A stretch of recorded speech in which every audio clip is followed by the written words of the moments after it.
This is Busted Pencils, fully leaded education talk. Here are your hosts, Dr. Tim Slecker and Dr. Johnny Lupinacci, educated educators talking education.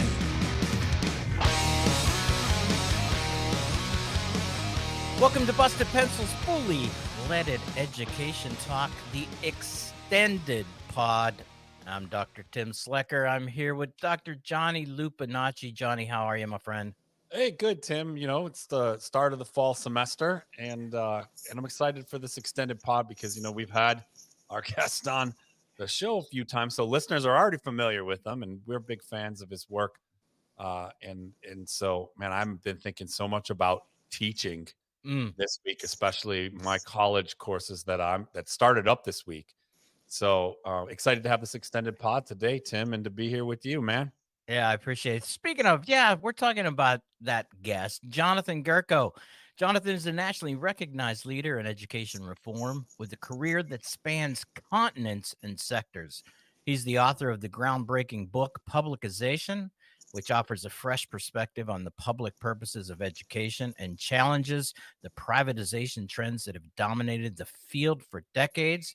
In addition to his work as an author and education leader, Jonathan is the president and co-founder of the Association of College and University Educators, or ACU.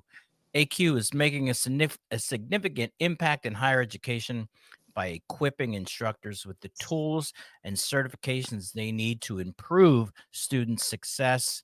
Through its effective teaching practice framework, ACU is helping to boost student persistence, improve faculty engagement, and align instructional goals with the needs of students. Welcome back to Busted Pencils, Jonathan Gerko. Jonathan, what do you think of that introduction?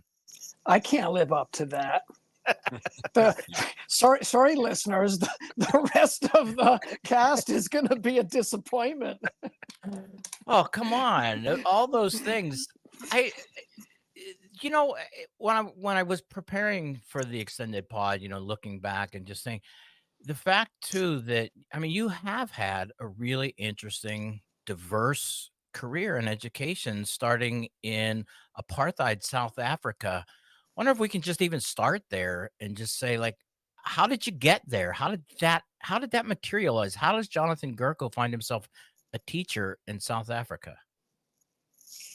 Well, I'm so glad, we must have been reading each other's minds. I'm so glad you start there because I lost my mentor in April, a man named David H. Matthews, who was a legendary, born in South Africa, but a legendary educator in South Africa and Botswana. And right after college, actually, even before the end of college, I had a travel grant, a little scholarship. And one of my high school teachers had taught in Botswana. And one thing led to another. I got an introduction to this amazing human being, as student-centered and loving of learning and inquiry in students as you could possibly imagine, and reached out and got a chance to join his effort to reopen one of the most storied schools in South Africa. It's called Tygerkloof. It was founded in 1905 by the London Missionary Society. And at the time, it was the Christian missions that were the only source of high quality education for Black South Africans.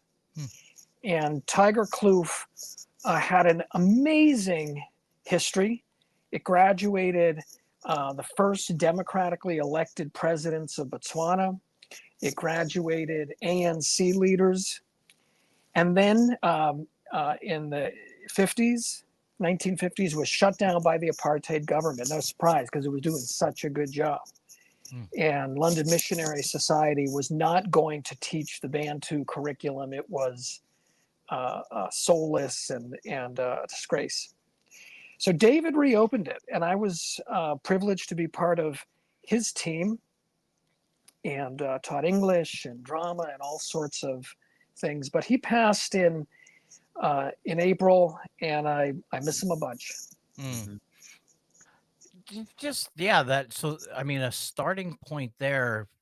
So here's the other one. So how does that then materialize into this long career as an author, a charter school found what would we say charter school, one of the early charter school movement people in New York City at the time also, and then all the way through, author of multiple articles and books, and then too at the meantime founding AQ, putting together a mission for the idea that Johnny and I are just absolutely loving this idea of making college teaching and learning, so important. You've really been kind of busy over the past 30 years? Yeah, yeah. It's the You don't look bad for 40. Yeah. I started at 12. One way to think about it is I like to be on the edge and maybe even a little edgy. Tiger Kloof is up in the Northwest province, way out in the Bushveld, close to the Kalahari, the outskirts of the Kalahari Desert, and progressive student-centered schooling in 1995. Integrated schooling in post-apartheid South Africa is a frontier, educational frontier, an intellectual frontier, and that's where I like to be, I guess. When you think about the charter movement in big, unionized New York City in 2000, 2001, and 2, that's an edgy issue.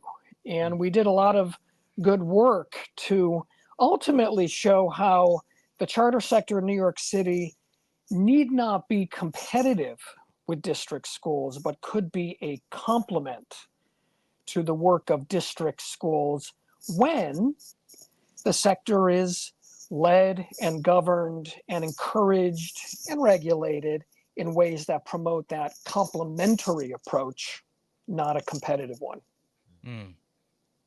Thinking about that too, so is that kind of leads to, well, make a big jump. So the book Publicization that we originally made the connection with Johnny and me and Jonathan. Since then, in fact, I just read a nice review from Rick Hess that just came out. Tell us first, just revisit Publicization for a listener to the extended pod. Quick summary, what it's about, where you're coming from, and then Johnny and I are going to then do a little bit more digging with you. Yeah, please. I mean, these softballs are just, it's just, my arms are getting sore hitting them out of the park. Well, let's go back to Tiger Kloof. This was an odd thing in that teachers were paid by the district in the Northwest province. Books and supplies and curriculum was provided by the district. But this beautiful campus of old stone buildings was on private property, governed by a charitable board, and a lot of supplemental services. My stipend to be there and teach was privately supported. So you have this weird hybrid of a public South African school with this mix of private support and private property and what have you. Flash forward, I'm in the charter movement because it's kind of cool and new and different in New York. And the fight, we're public schools. No, you're not. Yes, we are. No, you're not. Well, it got me thinking, what if we actually judged schools by what they do instead of what they're called? Mm-hmm. Right? Judge schools by how publicly purposed they are instead of their legal status or their legal type of institution. And man, I've been percolating on that idea for 20 years, I guess, 25 years, to the point where it seemed as if, given all the fights we're having about education in the country, it'd be helpful to start thinking about what schools do instead of what we call them. Mm. Johnny, I know you're I could see you thinking, man. Well, no, I love this because I think, when you introduce Jonathan and we start talking about this unique trajectory he's on and his influences, and then his then influence on education and what he's offering to, I think, an invitation to a very timely conversation. Right. Right. And so when you hear, for a lot of our listeners, and Tim, we're obviously have been, with very different experiences with charters, me being a Detroit teacher, you being in Pennsylvania, and then where we've worked with teachers, that we are at this advanced stage in so many places in this country where an effort to privatize schools has come through charters, but charters go way back and have a deeper, richer history. And so understanding this, so introducing Jonathan for our listener who's like, wait a minute, these guys usually really talk about how charters are a problem. And here they got this early guy who's doing all this work in New York City with charters. And didn't charters really weren't they really the downfall of public education? And I think that's a little bit of a myth. So I'm excited to have this, extended time for Jonathan to begin to share some of that richness that is the landscape that we're in now as we build up to really kind of the content then of that book, Publicization, where we really talk about the kinds of conversations we can have about understanding really good schools and commitments to really good schools in communities, and how that's connected to strong democracy. So I love this, like kind of the slower behind the scenes. Yeah. Jonathan, tell us a little bit more about where this comes from. And for so many, I mean, it seems like yesterday for me, as a teacher who came into the classroom in the late 90s, like right at the turn of the century. And, there weren't a lot of charters yet. They were kind of popping up, especially in Detroit, but it wasn't that huge wave that came through and sort of replaced almost all the public schools. And I think that's a moment that many people who might be listening, their familiarity with charter schools started in the real political push to privatize all education, and really, and so but it goes way back. There's a rich history of some experiments and some great ways to have like lab schools and university schools, and really charter before that dominant definition of today's charter. And it gets us to that reality, listener. If you're like me, Tim is very like charter, no.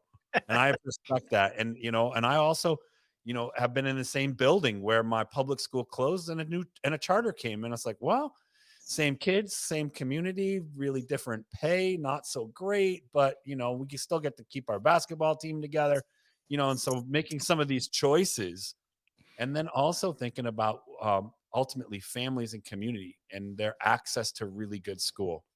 And thinking about that commitment that I think a lot of educators are in, how do we provide the best education for every kid in this country where we can, and for teachers that's often in the classroom they're in.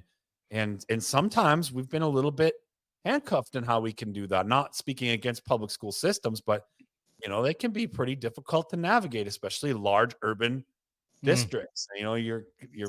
I'm kind of segueing. I'm lobbing up another softball for New York City here, right? But I mean, there is a lot of ways in which we were, as public school teachers, we're like, man, I know I can do better, but I'm really kind of tied up. We really can't always work on this. Like maybe we need a different school day model. Maybe we needed, a combination of a work placement internship for upperclassmen, and we needed to think about, uniforms in a different way. And we had so there were a lot of experiments that took a lot of advocating that we didn't seem to have the bandwidth for. That early on, at least in my career, charters seemed like, well, that's a little quicker pathway to these. And so we could have a board, we could be publicly run, we could be a public charter, we could partner with the university. And so there were some really good ones. And I know a lot of my peers saw those green light charters. They're like, yeah, you'd think they're good, but they also paved the way for, the mess we're in now. And I sometimes push back. I disagree. Just because something was good and it worked, it didn't pave the way necessarily for, the abuse of that, and the opening to say, hey, let's make for-profit sort of like fast food versions of this, and let's cut costs and let's, profit off kids. I don't think those really good intentions and models necessarily green lighted that or were the opening to that. But Jonathan, take us back. So New York City. So for our Yeah. listeners, like, who's this charter guy they have on? Well, let me give us a frame because it helps me think through a lot of this stuff. And Yeah. it's the metaphor of the invisible hand versus the helping hand, Okay. right? And when we think about markets, competition, right? It's the invisible hand, and the invisible hand that's through competition is driving quality and this and this and that. That's a different mental model from a helping hand, right?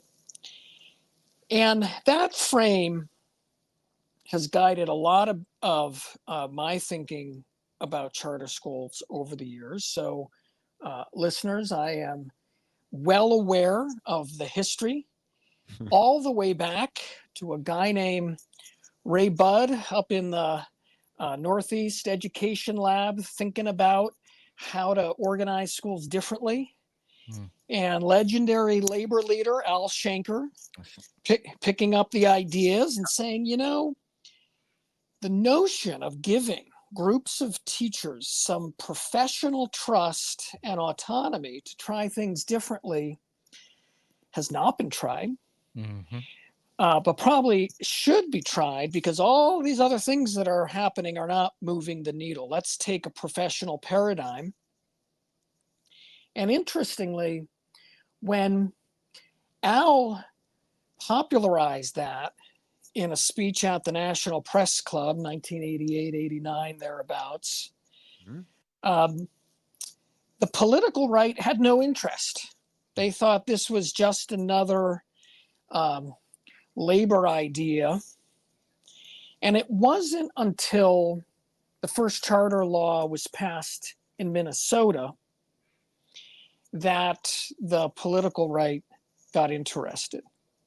And the key feature of that law was that these smaller schools, these new autonomous group schools, wouldn't be part of the district. They would be their own nonprofits and wouldn't be covered by the existing collective bargaining agreement.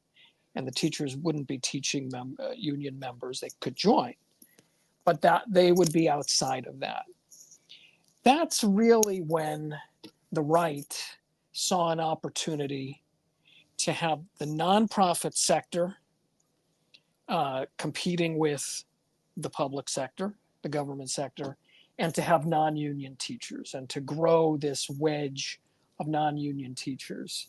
And for sure, interests with funders with an interest in disrupting unions, disrupting government, have poured tremendous resources into the sector. But that doesn't mean that's the only way the charter sector can exist. And when I joined the work, this is now 2000 in New York City, I found a lot of educators in that Al Shanker mode, in the Debbie Myers, Ted Sizer small schools mode. Hey, we just want a chance to try out some of our ideas. And this is a way we can do it, right? There isn't another mechanism to get this kind of professional freedom to try our hand at doing a better job for students. These are community-based educators, not coming from an ideological perspective of competition and all that stuff. They simply wanted a chance to do things differently and in a better way. So, you know, when we think about policymakers and leaders, particularly on the left, and you know, this is something, it's in the book that I got into when we built a little coalition to advocate to Mayor de Blasio. Shame on leaders who only see policy tools in one way, right? De Blasio, for whatever reason, only saw chartering as a competitive pressure and a competitive force. Mm. And as I write, he missed an opportunity to move the sector and change the character of the sector. Maybe his predecessor, Mayor Bloomberg, was using it in that invisible hand competitive way. Well, it's possible, and there are lots of examples where you can use charters in that helping hand, in that helping way. And last thing I'll say, I know this is a long answer. I think we have to start seeing charters in that helping hand way. There are now 3 million, I think is the statistic from the book, students in charter schools. The schools aren't going away. The parents and the advocates around it aren't going away. And so the burden is now on us as advocates, leaders, voices in education. What do we want those schools to do?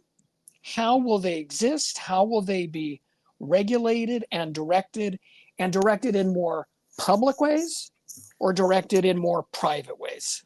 That's where I was thinking about this is that I know Johnny frames me as the anti-charter guy. It's more just, it's not anti-charter, it's the commitment to public. And I would say up until meeting Jonathan and going into the book, my definition of public might have been very rigid.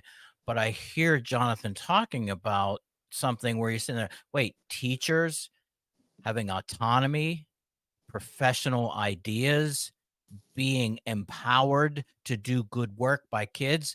I mean, right now, considering that the teacher exodus, teacher shortage, the number one reason teachers are quitting is not the money, is that when you hear them say their loss of respect, autonomy, and professionalism, if you gave that back to them, we wouldn't have a teaching shortage. So I hear this. And so somebody's like, Jonathan, I hear you. That sounds so good. But how do you make charter schools public? And I know you started to define that, but I Yeah. mean, that's what's happened now, though, in 2024. It's like charter schools have lost the public kind of description. And I think that's really important in your book. What does public even mean then? Because isn't that really where we need to start with saying, well, what do you mean by public, Tim? Because when I said that, as much as 5 or 6 months ago, I was pretty rooted in saying, well, public is a school district that is governed by a locally elected school board, and that is, to me, the kind of undergird that says that's a public school. Now, does it mean it's good or could be better or no? But the idea is that the leadership, the school board, was elected by the people who sent their kids to that school, and that the charter school would then be under that quote authority and regulation. Yeah. Well, it's so, I think it's a little scary in a way. 24 years ago, when I was immersed in the charter sector, charter schools really wanted to say, we're public schools, we're public schools, we're public schools. And that was sort of this fight. I'm not close to it enough anymore, but I worry they don't even care about being seen as public schools anymore. The sector is so established to simply be known as charter, and public is those government schools, that they're fine with that. And that's pretty scary, because this notion of public matters a lot. Let's go back to where our call started. If we judge schools by what they do and not by what they're called, then my definition that I propose in the book is a school is public. Adjective, not noun. A school is public if it doesn't exclude, right? That's a definition of public goods. You're not excluded from something that's public.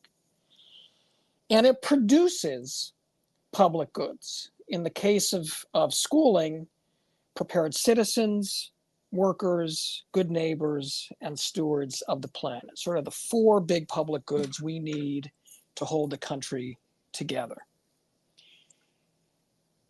Now, there are a lot of private schools that prepare citizens, workers, neighbors, and stewards of the planet. The chancellor of the Chicago Archdiocese schools, Greg Richmond, is a good friend.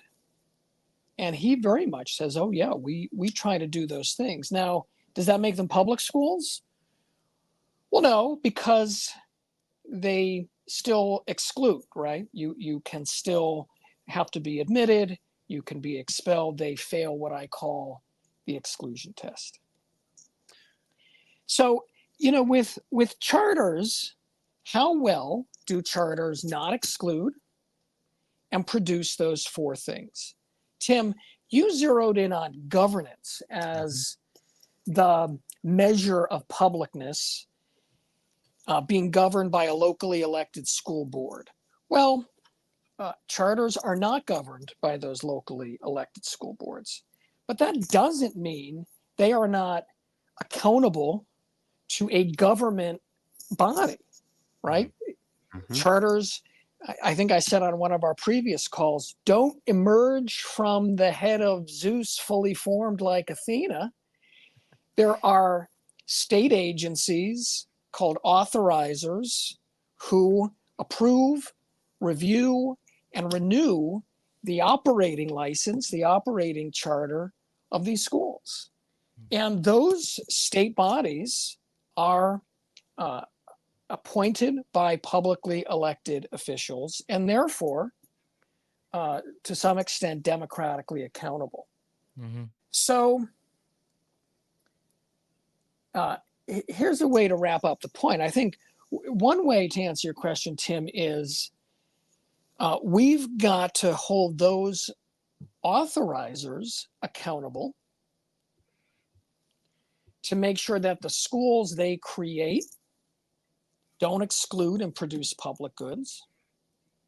And it's not all that different from when a state agency takes over a school district, right? Mm-hmm. Instead of being run by the local school board, now it's being run by a state agency. Well, you know what? If you don't like what's happening in Providence or Newark or anywhere there's been a state takeover, you've got to hold those state leaders accountable. There is still democratic accountability in the sector, but it's on us to exercise it and enforce it. Yeah, I mean, that's just reminds me of our first conversation where I was like, my definition might be a problem, because it's excluding. My definition was excluding the possibility, because it was a government. And again, I'll say what I thought was informed too was, look, I was saying, I know some charter schools that are within school districts and are, quote, bound by those elected school boards. And so to me, that was going, okay, if you want a charter school, that district charter school, but that's how we're saying. But Jonathan, as you said, yeah, I'm really talking about governance, and then you're including also my concern is as you point out, is what's really made me think about this was, boy, if we really hold that exclusionary kind of clause as our kind of entry point, it's like, wow, that really makes me think and go, okay, because that's really what I'm talking about is that public cannot be exclusionary, and that we as a commons or as a public, we must hold those institutions accountable to making sure they're not exclusionary. That's exactly right. And let's take what's going on in Oklahoma right now. So the government body that authorizes and oversees their charter schools approved a Catholic charter school. And I would argue that fails the exclusion test, either de facto or de jure, in that if you're not Catholic, you may feel excluded, or you may be excluded from that school. That is more private than public. It's democratic, Tim and Johnny, right? The democratically elected leaders of Oklahoma said it's okay. So we got to get out there and say and elect new leaders and hold those leaders accountable to say we want schools that don't exclude. We want public schools, whether it's charter or district. And what you just did created a private tax-funded school, not a public tax-funded school. And you either got to change it or we're going to vote the bums out of office. Yeah, Jonathan, I really like, and for the listener, I think it gets complicated because there's like a typology here of like schools, and I love how you can simplify it, and we can break down to we have to classify schools based on what they do, and be really clear about that because the language gets kind of muddy, right? We talk about, is it a for-profit charter? Is it a non-profit charter? Does it now, in the case of Oklahoma, does it have a religious identity?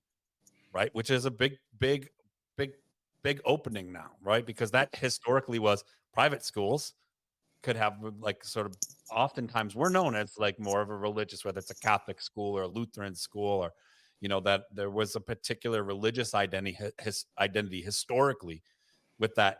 Pretty simple. Is it public or is it private? You going to prep school at Saint such and such, or are you going to public school, which is the local public school kind of thing?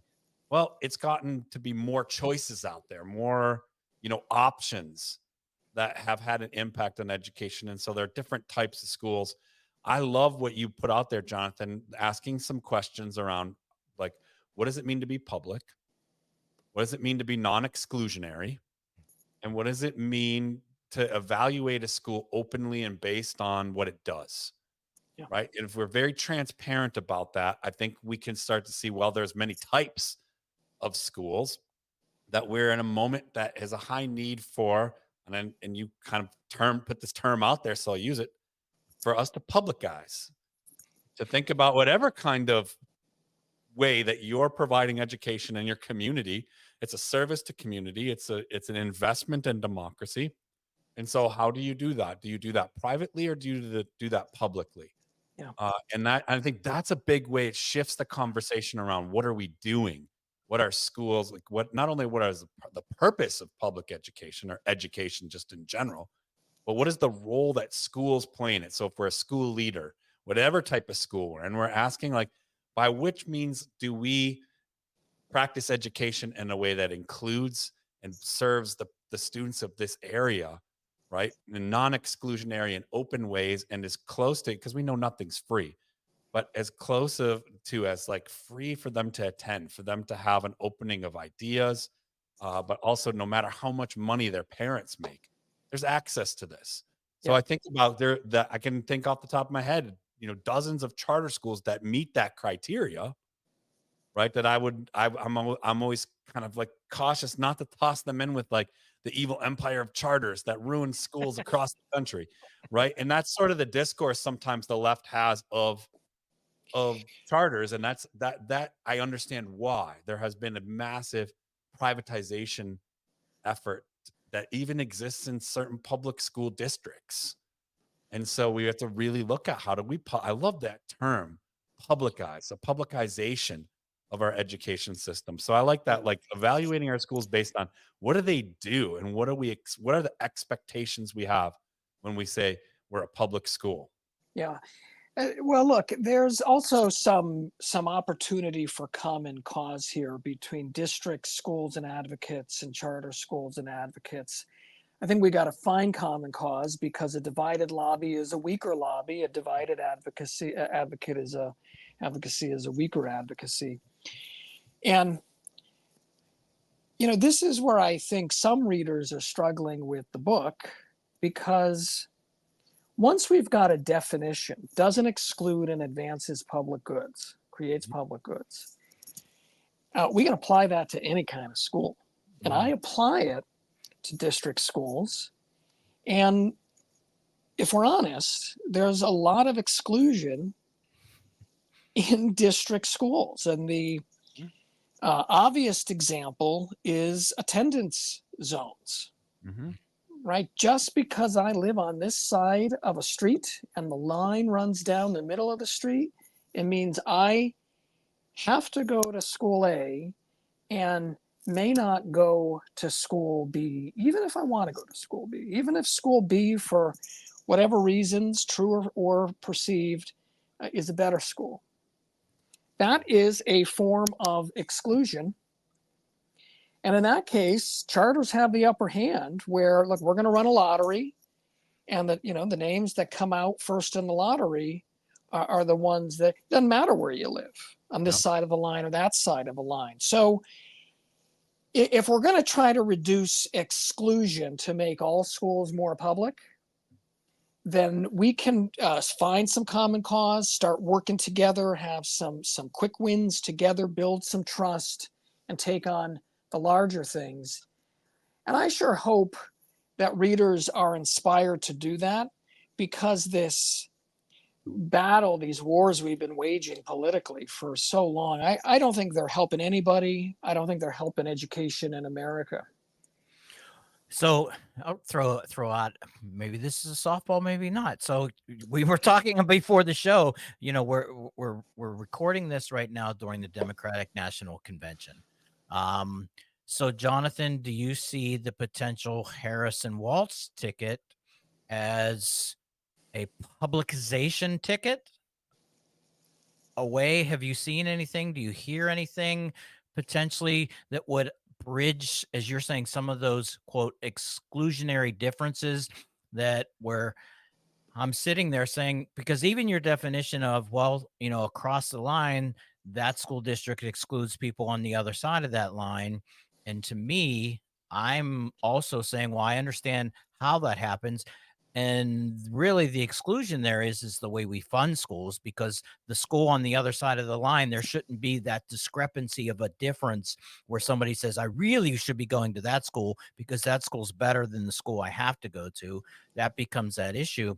And just wondering now if you had, could fold that into the current political kind of, I don't know, climate that I think I'm hearing coming out of a potential Harris Walz administration that might be a little bit different than the traditional neoliberal left approach to public education. Does this potentially give us the opportunity to talk about, and even put your word into action, publicize more schools? Yeah.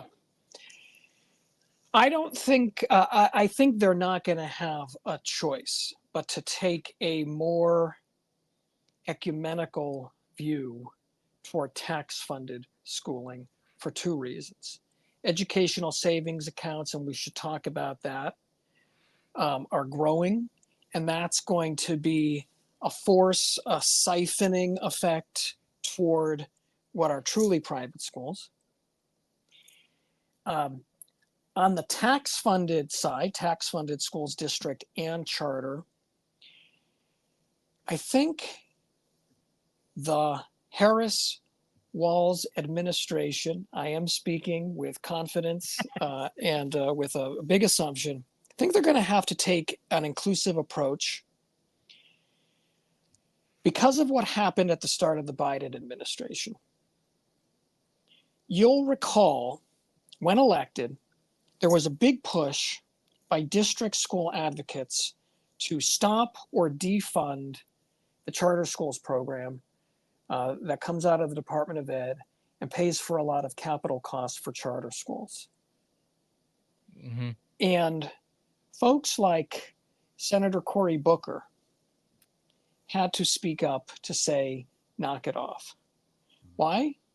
Because Senator Cory Booker in Newark and Camden and elsewhere has a lot of constituents in charter schools. Right. I was just chatting. I'm going to do a book talk in Rhode Island in a couple of weeks. Senator Reed, who I believe is a Democrat, is offering letters of support and endorsement for new charter schools. So the votes are there. The constituency is there. And it's time to start, again, as we've been saying since the top of this call, how do we make sure whatever the kind of school, that it's advancing public purposes alongside, the private benefit that any child gets? Hmm.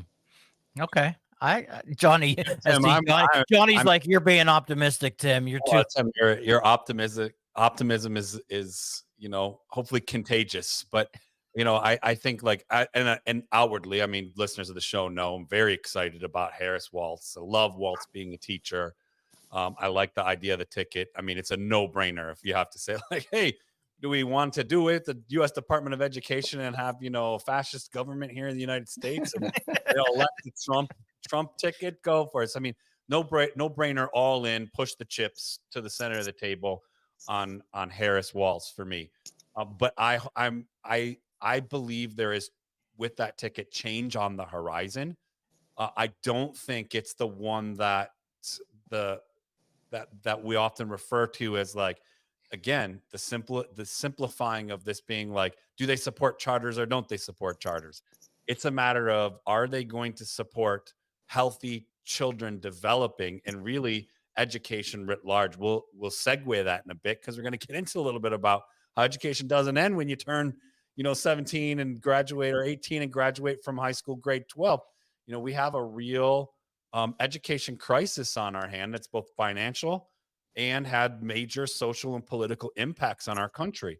So we'll pivot to that in a bit. But I mean, Tim, I think like it's a no-brainer. I'm excited, although I'm not optimistic in the sense of like, are we going to see, charters banned?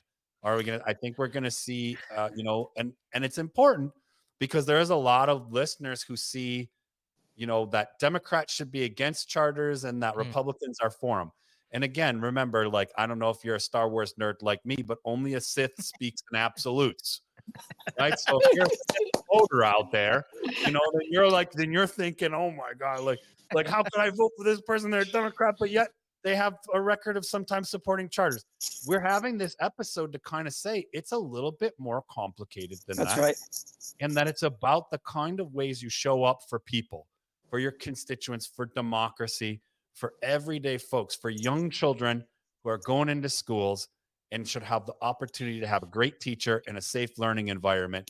That's nonpartisan. And that's really about, that's why I love, publicization as a kind of organizing concept, because I don't know if you asked Jonathan, but I'm just kind of inserting my political thought here.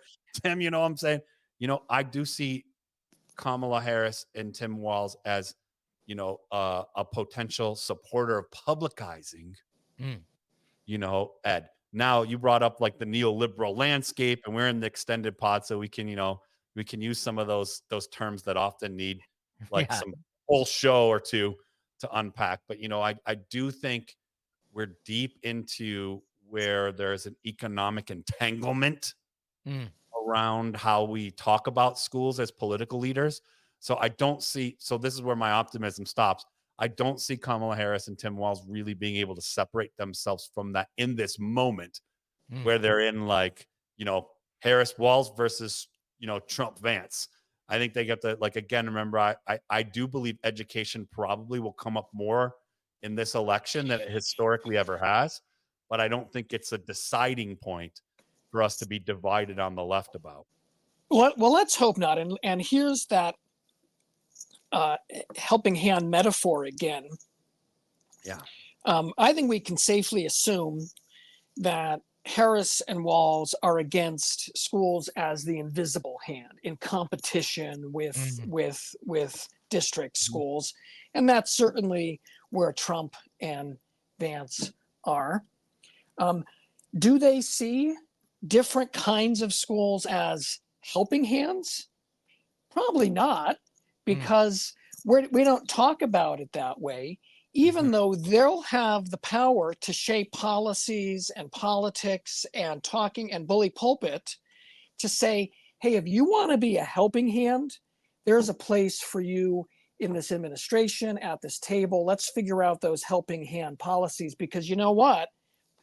Many hands make lighter work, and there's so much work to do in education. No, I see that. And Johnny, I don't know. I'm still going to, whether you're going to put this as optimistic, I just actually see Harris Waltz as being way different than Obama Biden and the type of where Jonathan says the Biden, and let's be honest, the Arnie Duncan administration was very much the invisible hand. They were the market-based neoliberal reformers, and I'm feeling a different sense coming out of Tim Walz particularly. Well, that's exactly right. And as I write in the book, Obama, Duncan, Clinton, Bush, they've all been operating in this economic mode, right? Economic incentives, the invisible hand, neoliberal thinking, that has controlled public policy for at least 40 years. And an amazing book, Thinking Like an Economist, How Efficiency Replaced Equality in U.S. Public Policy by Elizabeth Pop Berman at the University of Michigan. I recommend it for everybody because she says, look, when you're in this gestalt, this mindset of economic thinking, what's possible is constraint. And yeah, Arnie Duncan, race to the top. We're going to compete. We're going to have states compete. It's very different from we're going to support all 50 states. We know some of the things that work. We want to see more of it. He was absolutely in an economic mode, probably more so than the president would have been comfortable if Obama really understood what was happening. And forgive me for suggesting that the president didn't fully understand the debt, because I am a huge fan and I thought his remarks last night were awesome. Yeah. So the question is, President Biden, not Vice President Biden, Biden did not lead in an economic mode. He led much more in that FDR, Great Society, Johnson, equality and support for all. How are Harris and Walz going to govern? And is it going to be in that more equitable equality mode or in this economic mode? But that's why we need to be talking about these things, to get these ideas out there in circulation, because if it doesn't bubble up, what else is there? There's the economic mode. Well, Jonathan, just so you know, the Harris Walz campaign has an invitation from Busted Pencils. So, we're if you have any, and actually though, your colleague, Randy Weingarten, who, head of AFT, who was on Busted Pencils also, has put out there, a little comment to me going, hey, if you guys, she would like to see that happen too. Johnny always looks like, Tim, you're wishful thinking. You're not even in their league. I'm like going like, Jonathan, what you just said, but right now, I bet we're the only three people talking this way that could give the ability for a Harris Walz administration or somebody working with them to go, hey, these three dudes, they might be strange, but they're onto something. Hopefully it's not just the three of us. No, I don't think it is the three of us, No, it's not. But every so often I like to prop ourselves up more than maybe what we are. Tim, before we get going anymore, we brought it up a few times, and I'm a big fan of this, and we could keep talking about this, especially around publicization, and love having Jonathan here. And listener, you tuning into this extended podcast to have these kind of more extended conversations where we get into the weeds on this stuff. We get optimistic and also then share our woes and concerns. But we used a term, neoliberalism, and and all three of us teach this, and especially in context of policy and in schools, and how it impacts our community. And that term, though, really kind of growing in a shift and change of just classical liberalism. But I'm going to give what I always call like a street level definition, right? An operating one, because I just don't want to assume that listener is like, oh, I know that neoliberal word. And for a really long time, I'll just be honest, blue collar scholar, every time it would come up in grad school, I'd roll my eyes and I'd say, here go the leftists again. They're blaming neoliberalism for everything.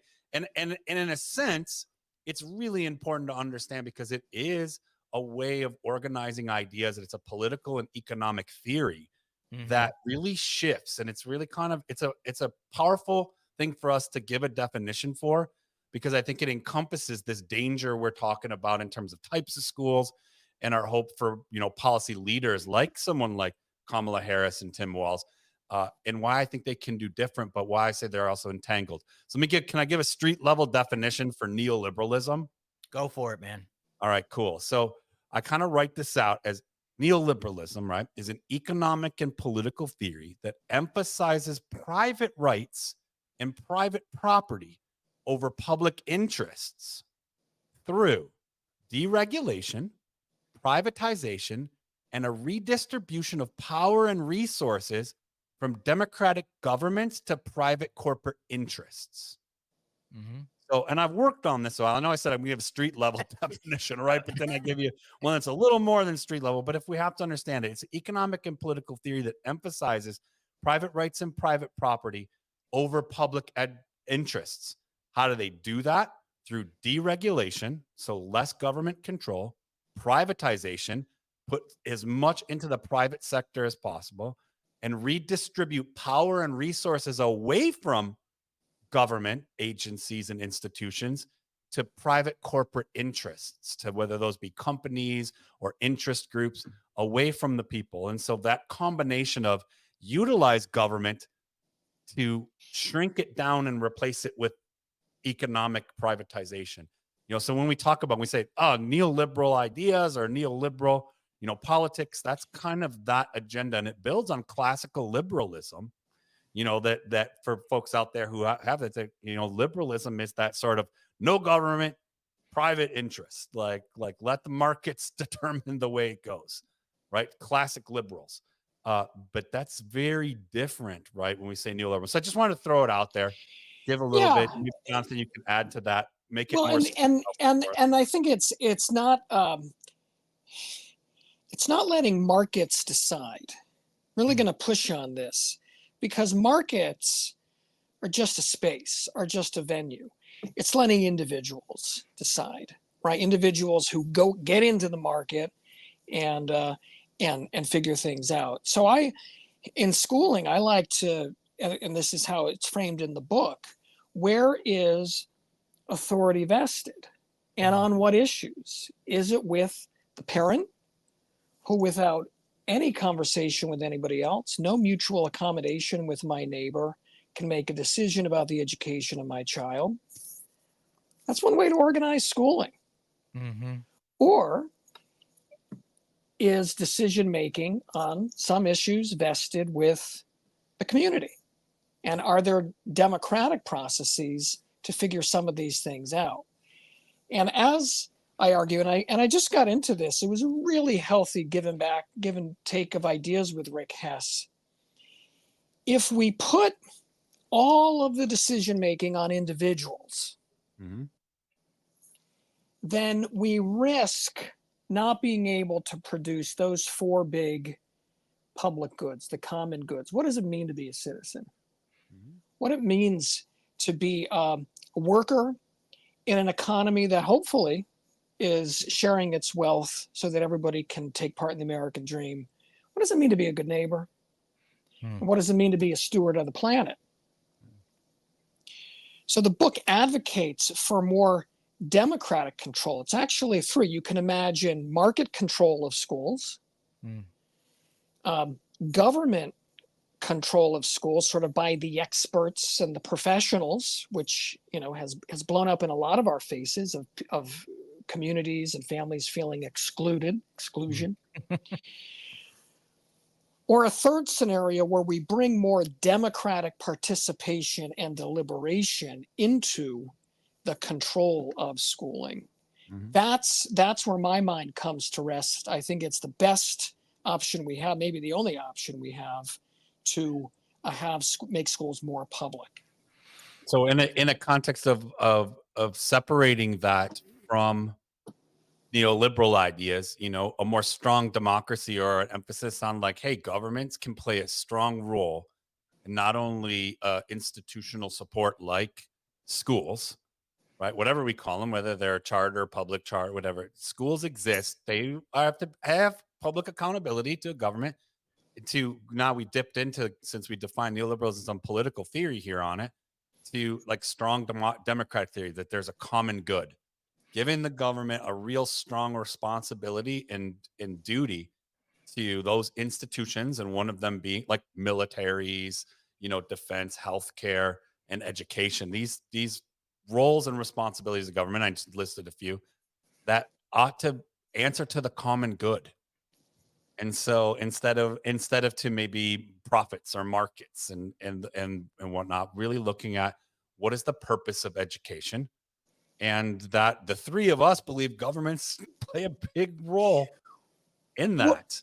Well, they do, but this is where the book is going to make some people uncomfortable, because it exposes how privateness is in the DNA of how we've set up schooling in the U.S. We've got 13,000 school districts, and a lot of those school districts fund their schools based on the wealth of that community, right? The private interests, the private economic means of that community, who can afford to live there, and a lot of people can't, decides the material quality of that education. Cross that district line, poor community, it's a totally different story. So, yes, it's democratically decided in that wealthy suburb, in that wealthy community, but it doesn't feel like it's living up to a national commitment to the resources we'd want to provide to prepare educated Americans. Instead, we've got, educated kids from Greenwich, Connecticut, who are getting a very well-resourced education, compared to just up the coast, democratically educated kids in Bridgeport, who are getting a very different kind of material education. Well, and since we have the extended pod, I'll get into the weeds, and we'll put the softballs away. I love this, Jonathan. I'm with you on it, and the three of us, we really, by and large, agree on this. It in some ways it's not complicated, right? Because we can have something that works against the interests of the larger common good on a local scale, and we need that sort of larger state and national level. But I'm not gonna play devil's advocate, but just because we brought in neoliberalism, we've talked about, we're sharing our views, which I think are pretty appropriate to having had experience in schools and seeing the complications of this, and just having a strong commitment to really good education for every kid, right? We kind of agree on that. But when I to share with the listener, or for us to kind of respond to, so I don't want to necessarily present them as adversary. Again, that sets up this like us versus them, and this like good versus evil kind of either ors. But the opposing view to this idea of the role of government and accountability and common good, there's a belief, because I don't want to say that my neoliberal neighbor, right, is, I know Tim loves that, because he's got a maybe not a neoliberal neighbor, maybe more of a like classical liberal neighbor. But let's just say I have a neoliberal neighbor, and they really believe that human well-being can be best advanced by liberating individual entrepreneurial freedoms, and that's held back in public schools, right? So skills within an institutional framework, that they believe we ought to be having, strong private property rights, free markets, and free trade, and that the advancement of liberating individual entrepreneurial freedom. So like how you said, that you might not live in the area that has a good school. Well, that's how it works. You should then work harder to get into that area. And in fact, by having those inequalities, we're going to advance human well-being, because it will put more incentive out there for people to work hard to be in those places. I'm not saying I advocate that, or that Jonathan here is representing that, or Tim. I know this is like his like nightmare, is that and Jonathan and I as well. We don't assume those assumptions, but to know like the opposition, to know how could someone vote for or be, in the electoral process, particularly in a suburb where a lot of our schools tend to do pretty good, because they're exclusionary by socioeconomic and racial, factors in this country, that like upper middle class suburban schools kind of present as like, hey, these are really good. The school system's not broken at all. In fact, look how good it's working. Right. And in fact, this should be an incentive. This is what I'm sort of teasing out as the neoliberal perspective. this should be an incentive for anybody not in that kind of situation to get to it, work harder, right? Human well-being is advanced by entrepreneurial freedoms. Let's in fact deregulate our country to the point where even if you're poor, you could start a business and you can be well off enough to attend these better schools and all and such forth. So there is a viewpoint that goes against this. But, you know, I just thinking like, while we're in the weeds, respond to that. I'm just going to play my neoliberal neighbors, you know, card here and say, but isn't this how we get better as a society, Jonathan and Tim, if we, you know, emphasize entrepreneurial freedoms so that we can compete to all have more access to the better educations, the better jobs and these things? We could work harder. Yeah. Well, I'm a huge fan of the political philosopher Danielle Allen. Yes, cool. She has authored amazing books, including Talking to Strangers, her new book, Justice by Means of Democracy. I'll be teaching it this fall in my course. I heard her say once, the only reason why we need democracy is because we disagree. Right? If we all agreed, then all authoritarian and other forms of government would work just fine. Sure. Yeah. And God bless your neighbor.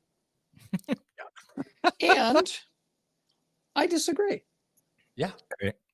And the only nonviolent way to sort this out is through democracy. Yeah. Mhm. Yeah. Now, schools in a democracy are a puzzle, right? Dewey, I'm not sure Dewey wrestled with it, but he probably got farthest. Others have wrestled with it. And the puzzle is schools don't just indoctrinate, right? A certain point of view, but they do have this power to make values and make preferences. Schools could make kids who all believed in rugged individualism. Yeah. Schools could do that. But I don't want schools to only teach rugged individualism.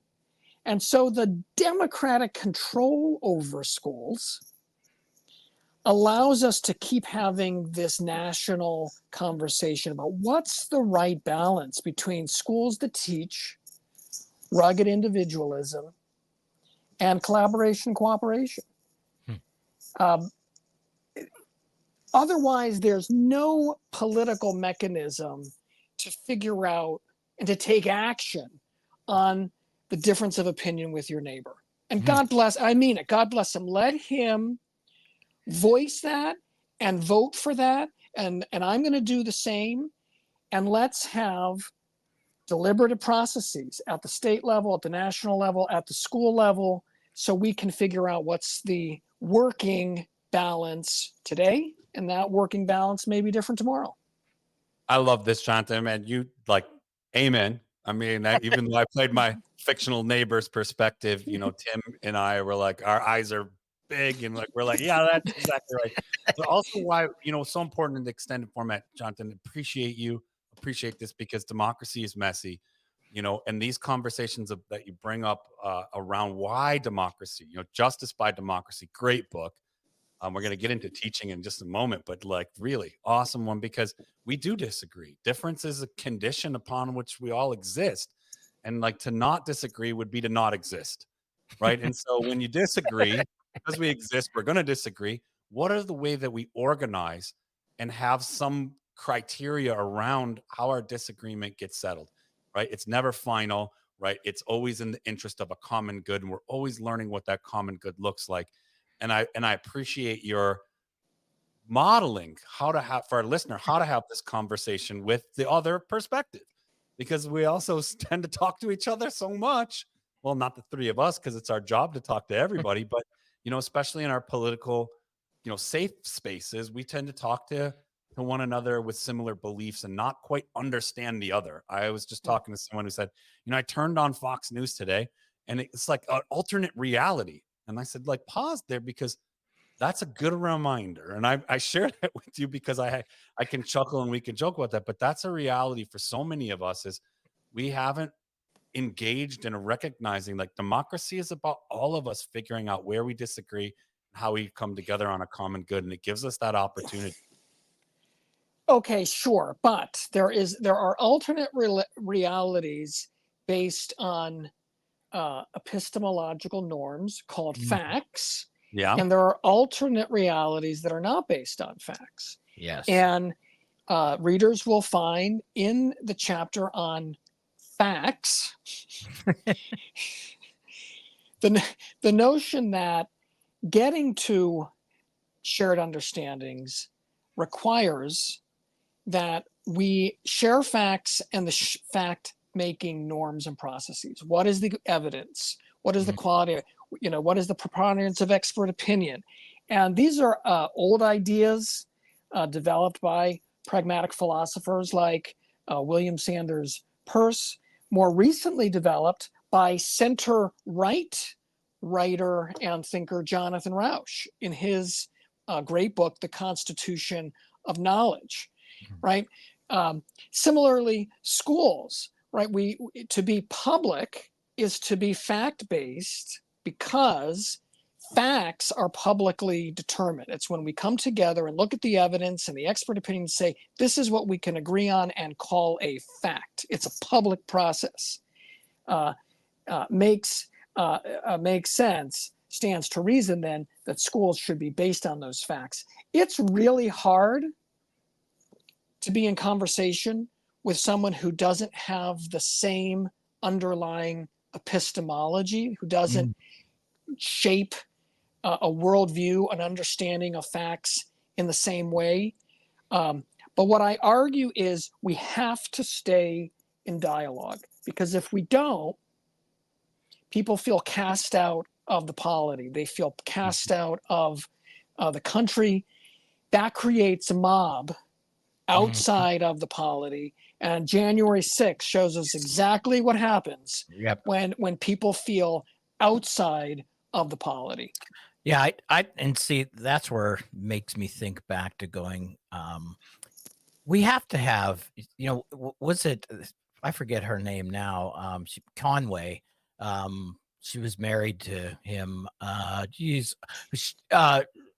she came up with Kellyanne, Kellyanne with the, well, they have alternative facts. And you're like, no, you can't have alternative facts to create an alternative reality, because there is something to saying, well, we get to facts, but when she kind of pushed that button of going, hey, people have alternative facts, and so therefore they're allowed to feel that they're, like, no, we it breaks down when there's alternative facts.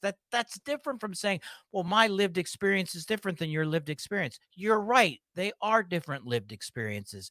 But this idea that I can create a whole new reality that then allows me to apply a different set of rules to the conversation that you're entering with me, sorry, that is where I say it breaks down. That's not democracy. That really becomes a shouting match on Twitter or something like that. That doesn't serve anybody, doesn't serve the dialogue that we're trying to have.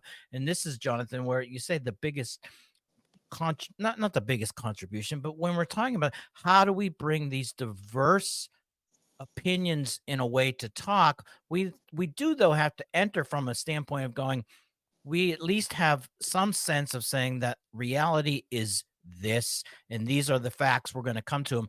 We're going to bring separate lived experiences on how we, quote, maybe interpret the facts, but I'm not bringing a whole new set of new facts and new realities that says, Jonathan, well, sorry, you just don't understand the way my world works, so you're wrong. Well, and we have private schools for that, right? This is why we have private schools.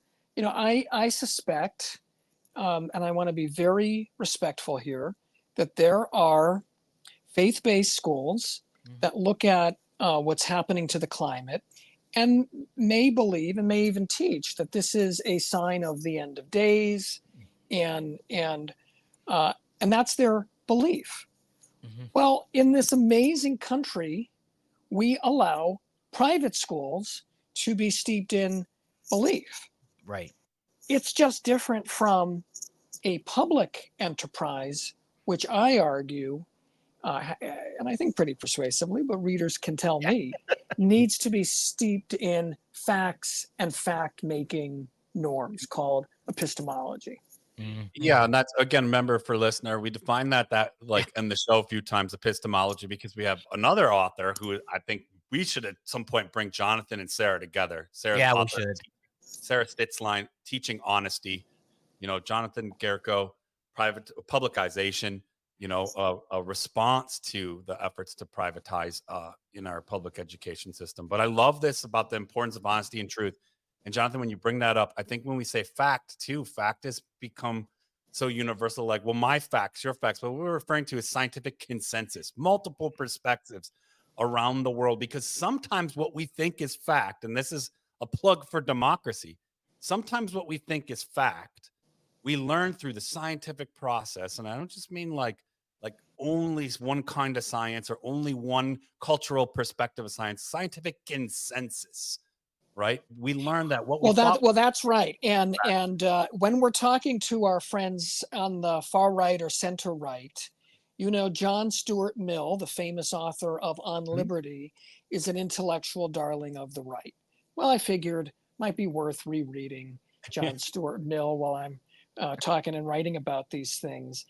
And his defense of free speech, the freedom of a free exchange of ideas, is steeped in community, right? Mhm. It's not just we should be able to spout anything we say, but he argued what gives it value is putting it to the judgment of the community, as opposed to ideas privately circulating. Think of, when he's writing pamphleteers and what are they saying? No.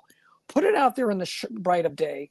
Put it to the judgment of the peers so we can decide based on the quality of the argument and the quality of the evidence, does this resonate? Can we call it a fact? And so, to your point, this is why we want to have freedom of exchange so we can decide together what are the facts, not your facts or my facts. It's exactly what John Stuart Mill was writing against, your facts and my facts. And he is a standard bearer on the libertarian right. So, man, how do we put an end? How do you summarize, Jonathan? Publicization, though. I mean, so you have another book talk set up in a couple weeks. It sounds like there are some differing opinions that people are responding to your book in different ways. Is that good? Negative? Is to me, the fact that you're causing people to generate a conversation around this, it seems that was your goal. It sure is. New ideas need new language, new words. And I'm reminded of Thomas Kuhn's book, the Structure of Scientific Revolutions, which I think is a terrible title because revolutions sound instantaneous. Right. And when I went back to reread his book, in chapter after chapter, he shows how new ideas are opposed. They're discredited. New ideas may not solve all the problems that the old ideas solved right away, but in time they take over. And he shows that with Copernicus, and he shows that with Einstein, and the professional backlash to new ideas, meaning it's not a revolution. New ideas take time. They take attrition of opponents in some ways. So, this concept of how do we make our schools more public, it's going to take some time to take hold. There's going to be pushback. That is exactly the structure of the revolution of a new idea. And I'm thrilled to be in conversation with folks like you and Rick Hess and others. Jonathan, thanks for that great interview about publicization. Now, hold on, because in our next show, we're going to dig deep into ACU, the Association of College and University Educators. Hold tight for that one.